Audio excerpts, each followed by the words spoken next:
በስመ አብ ወወልድ ወመንፈስ ቅዱስ አሐዱ አምላክ ዘላለም ሥላሴ። ክቡር አባታችን ሊቀ ኅሩያን ፍቅረ ኢየሱስ ተሰማ የወሎ ሀገረ ስብከት ዋና ጸሐፊ፣ የተከበሩ አባታችን መላከ ገነት ሰሎሞን በጽሐ የገነተ ጊዮርጊስ የደብረ ቀርሜሎስ አብያተ ክርስቲያናት አስተዳዳሪ፣ ክቡራን የሀገረ ስብከቱ የየመምሪያ ኃላፊዎች፣ የወረዳ ቤተ ክህነቱ የየክፍላት ኃላፊዎች፣ የአድባራትና ገዳማት አስተዳዳሪዎች፣ ክቡራን ወላዲያና መምህራን አባቶች፣ አይንተ እግዚአብሔር ካህናት፣ ላይካነ ምስጢር ዲያቆናት፣ እግዚአብሔር የመረጣችሁ ያከበራችሁ ምዕመናንና ምዕመናት እንደየዕድሜ ማዕረጋችሁ በልዑል እግዚአብሔር ስም አስቀድሜ ሰላም እላችኋለሁ። እንደምን ዋላችሁ? አሜን። ምስጋና የባህሪ የሆነ ቅዱስ አምላካችን እግዚአብሔር አንደበታችንን ከፍተን እንድናመሰግነው ስለፈቀደልን ስሙ ለዘላለም የተመሰገነ ይሁን። አመስግኑት። አቁራሪተ መዓት ሰዓሊተ ምሕረት ምዕራገ ጸሎት ቅድስተ ቅዱሳን ወላዲተ አምላክ እመቤታችን ከልጇ ከወዳጇ በተሰጣት ክብር መጠን ለስም አጠራሯ ክብር ምስጋና ይድረሳት። እሷንም እንዲሁ አመስግኑን።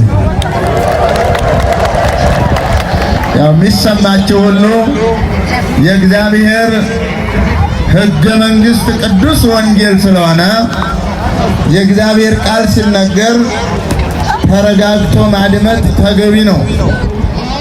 የምድራውያን መንግስታት አዋጅ ሲታወጅ ቆም ሲባል መቆም፣ ሂድ ሲባል መሄድ እንደሆነ ሁሉ ፈጣሪ ዓለማት መጋቢ ዓለማት እግዚአብሔር ቃሉ ሲነገር አጽንዖት ሰጥቶ በተመስጦ ልቡና በአንቃይዶ ሕሊና ቁሞ መስማት መባረክ ነውና እንድንባረክ እንድንቀደስ ምናልባትም በፍጥነት የምትሮጡ የምትሄዱ ሰዎችን ያለው በእግዚአብሔር ስም አጭር ደቂቃ ነው መናገር እንፈልገው።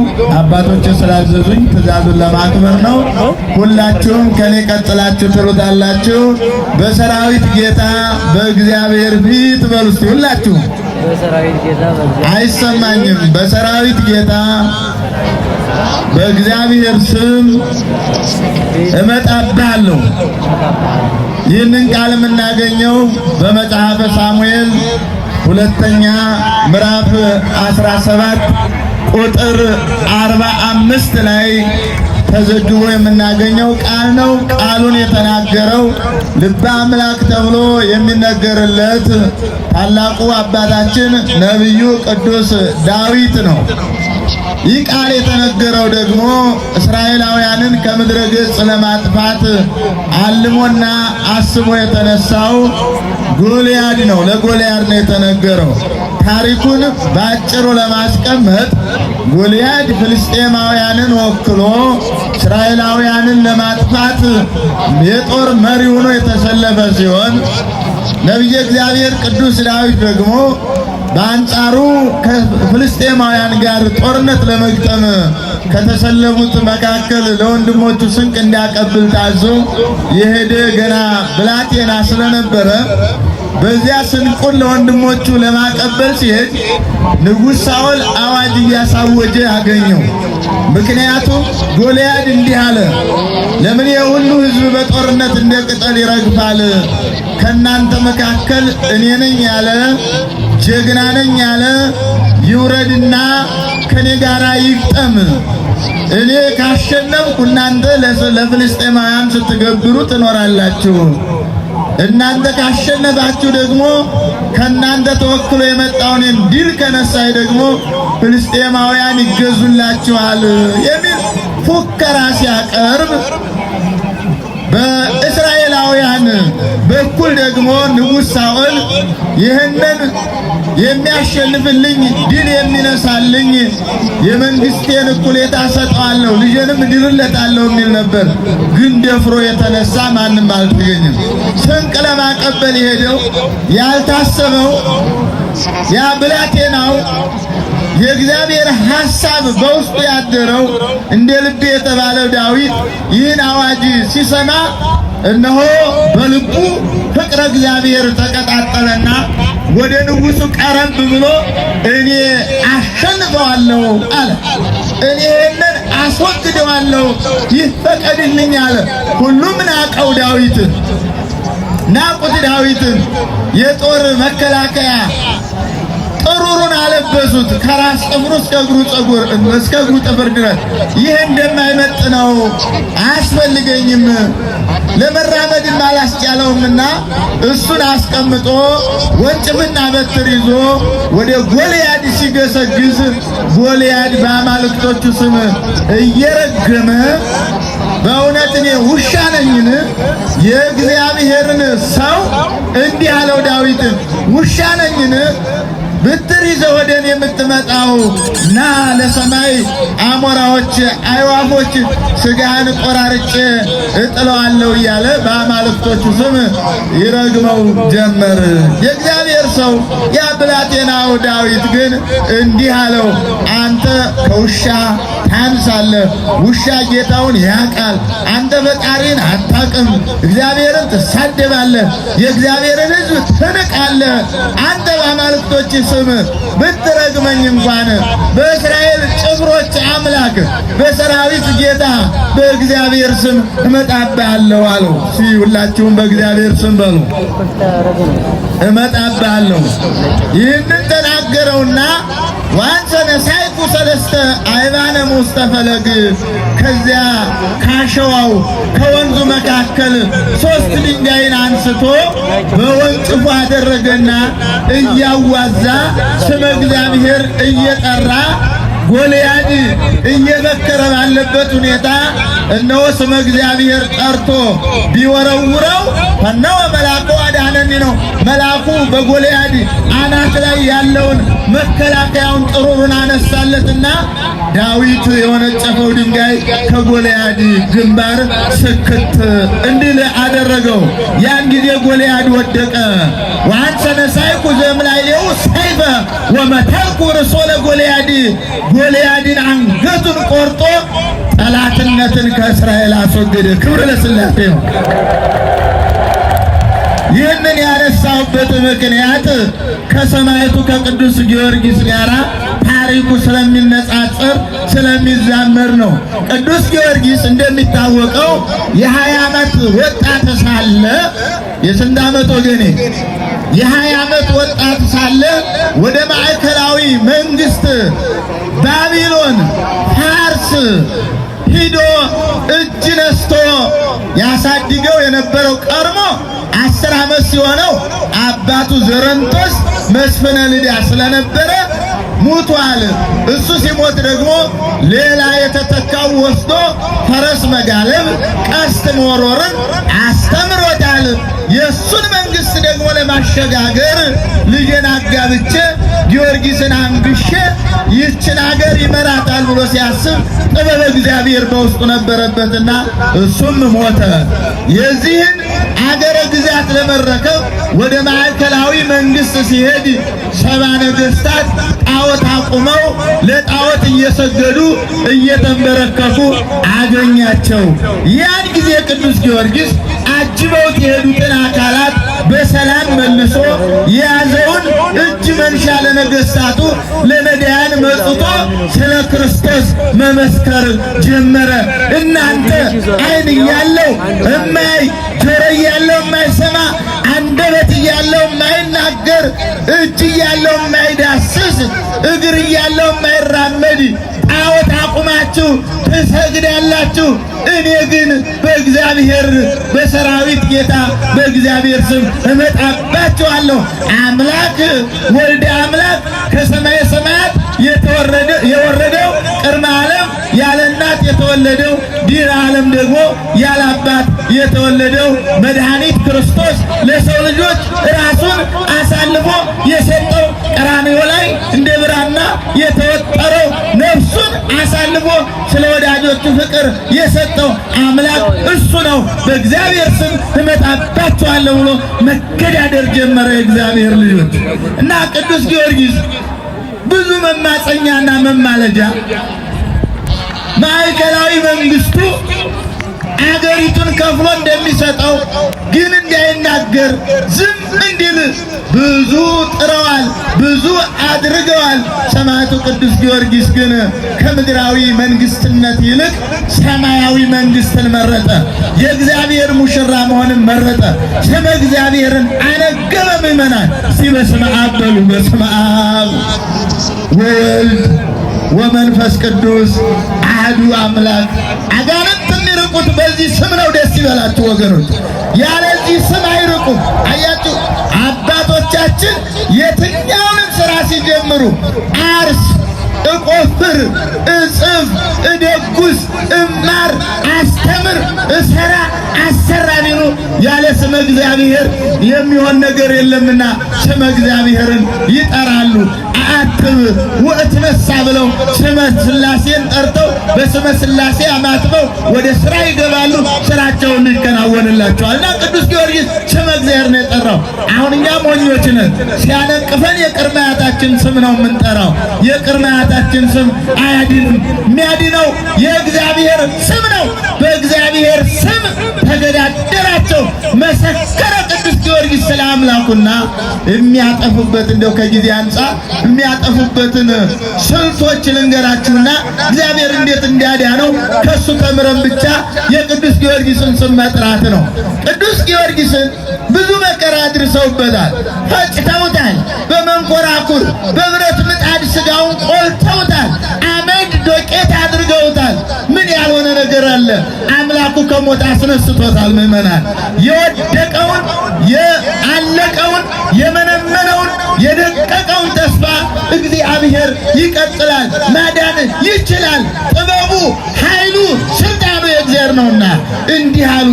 ጊዮርጊስን የሚያጠፋልን አሉ። ማን ያጥፋልን አሉ። አንድ ጠንቋይ እንዲህ አለ፣ እኔ ያጠፋዋለሁ፣ ለእሱ እጅ መንሻ አድርጋችሁ የምትሰጡትን ሀብት ስልጣን ለእኔ ከሰጣችሁኝ እኔ ያጠፋላችኋለሁ አለ። ደግ አሉት ነገሥታቱ። ከዚያ በኋላ ቅዱስ ጊዮርጊስ ብዙም አሕዛቡን በተሰበሰበበት በመካከል ሆኖ ጠንቋዩ የቀመመውን መድኃኒት የፍጥኝ ወደ ኋላ እጁን ታስሮ ያንን መርዛማ መድኃኒት እንዲጠጣ ተወሰነ። እንዲህ አሉ ነገሥታቱ፣ እስቲ ፈትን እናሳየን አሉት። ፈትን እናሳየን አሉት። ለእንስሳ ለበሬ አጠጣው። መድኃኒቱ ሲያጠጣው በሬውን እንዲያክርም አለ ሁለት ሰንጥቅ አረገው። ተላቀቅን ብለው አሰቡ፣ ተገላገልን ብለው አሰቡ። ከዚያ ለቅዱስ ጊዮርጊስ ሰጡት።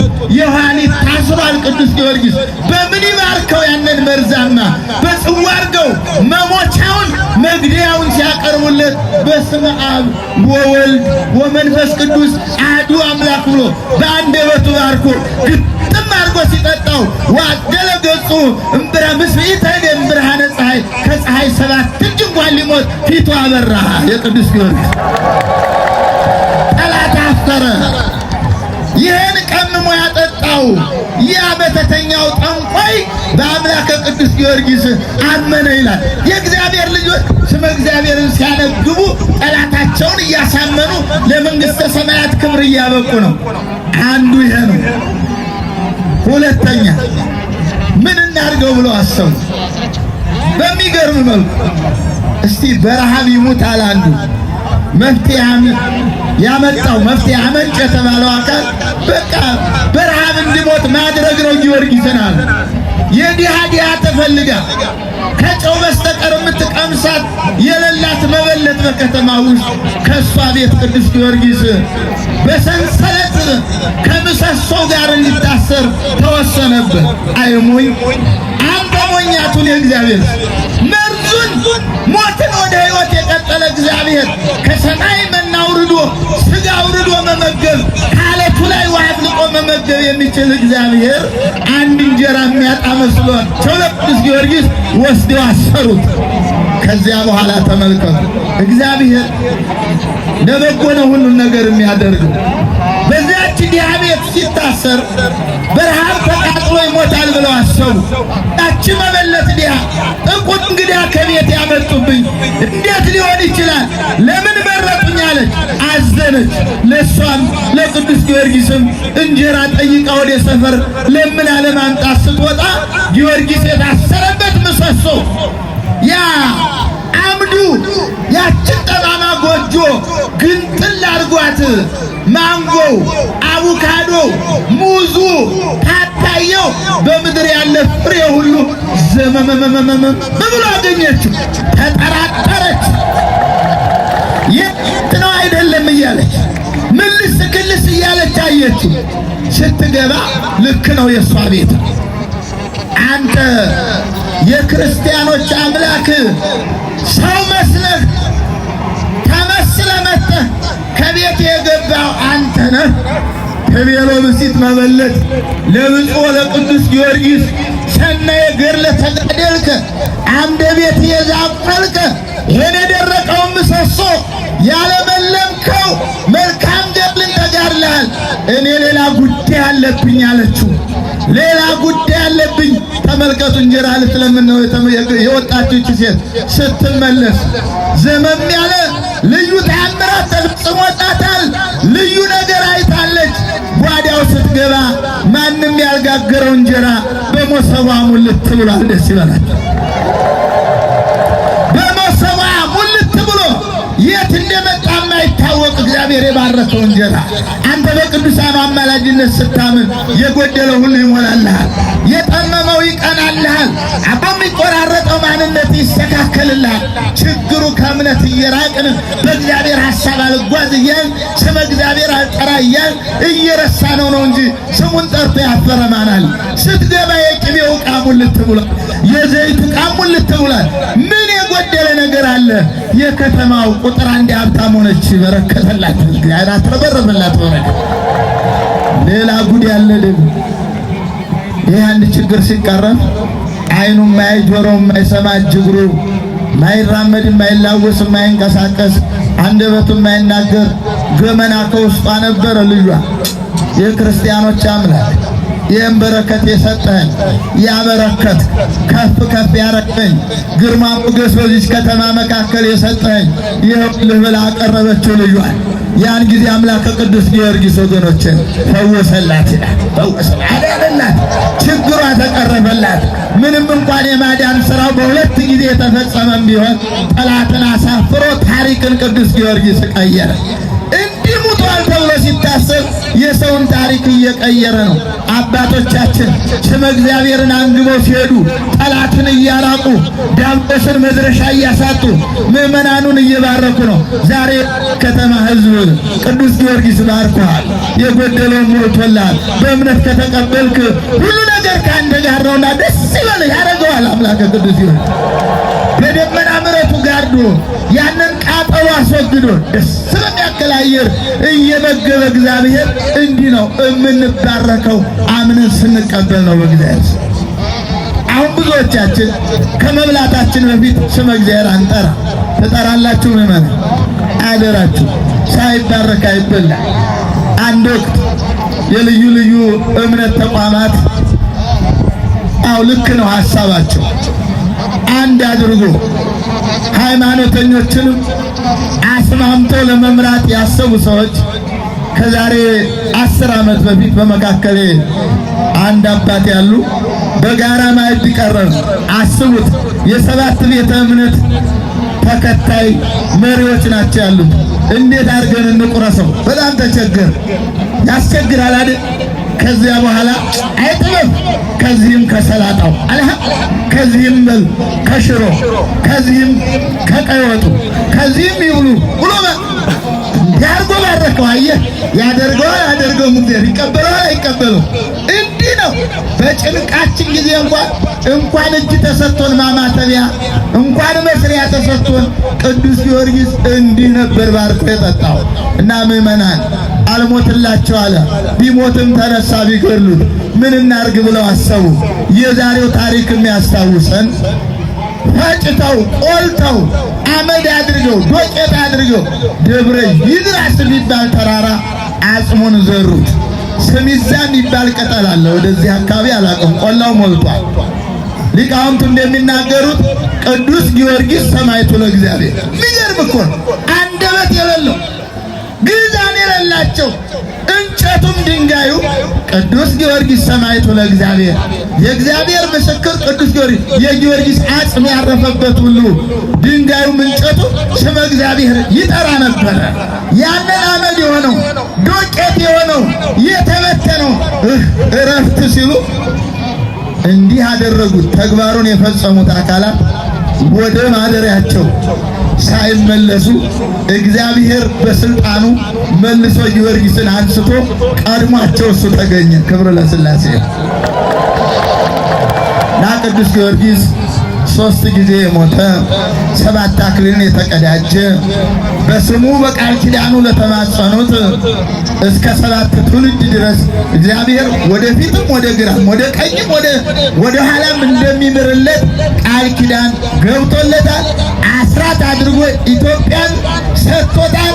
በቅዱስ ጊዮርጊስ አማላጅነት ኦፍጡነ ረድኤት እምሩፀተ ነፋሱ አውሎ ለዘይጽዋ ከበተወክሎ ስምህን ቃል ኪዳንን በማመን ስምህን ለጠራው ለተማጸነው ከዓይን እስከ ቅንድብ በማይርቅ መልኩ ፈጣን ነህ ተብሎ ነው የተነገረለትና ለጠራው በአማላጅነቱ ለጸና በረከቱ ብዙ ነው።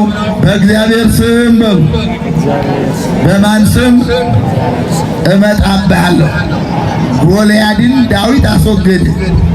በሚገርም መልኩ ቅዱስ ጊዮርጊስ 70 ነገሥታቱን እሳት ከሰማይ ወርዳ ልቅም አድርጋ እንድትበላቸው ጣዖታታቸውን ደግሞ ምድር አፏን ከፍታ እንድትውጠው የተረፈው ሕዝብ በእግዚአብሔር ስም አምኖ ለክብረ መንግሥት እንዲበቃ አድርጓልና ዛሬም ስመ እግዚአብሔርን ጠርተን በአማላጅነቱ ተማጽነን በረከትን እንድናገኝ እግዚአብሔር እርዳን። ይቆይ።